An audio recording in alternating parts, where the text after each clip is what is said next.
Assalamualaikum warahmatullahi wabarakatuh. Saya Muhammad Iswanto SSTP MM, penjabat Bupati Aceh Besar.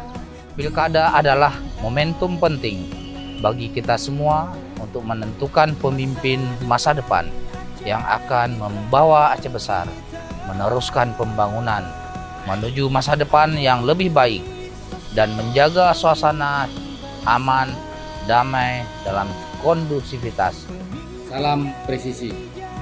Saya Kapolres Aceh Besar AKBP Sujoko S3MH beserta jajaran berkomitmen mengawal jalannya pilkada ini dengan aman dan nyaman, serta mengajak seluruh lapisan masyarakat untuk berperan aktif berpartisipasi baik sebagai pemilih maupun sebagai pengamat pilkada serentak untuk sama-sama kita mewujudkan pilkada serentak aman, damai, sejuk.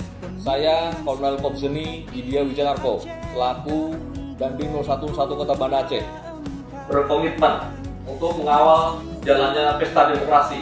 Kemudian kami berkomitmen untuk menjaga netralitas TNI. Kemudian saya mengajak pada seluruh lapisan masyarakat untuk berpartisipasi aktif dalam pesta demokrasi di tanggal 27 November tahun 2024. Kejaksaan sebagai lembaga penegak hukum mempunyai peranan penting di dalam penegakan hukum pidana pilkada. Nah, untuk itu kami menghimbau dan mengharapkan seluruh komponen yang terlibat dalam proses penyelenggaraan pilkada serentak di Kabupaten Aceh Besar hendaknya mematuhi seluruh aturan yang terkait dengan pilkada tersebut. Semoga pilkada serentak di Kabupaten Aceh Besar menghasilkan pemimpin-pemimpin yang sesuai dengan pilihan dan hati nurani masyarakat Aceh Besar. Assalamualaikum warahmatullahi wabarakatuh. Saya TK Rung Salim MSI, Ketua KIP Kabupaten Aceh Besar. Mari kita mewujudkan pilkada yang damai dan berkualitas dengan cara hindari kecurangan dan hoax.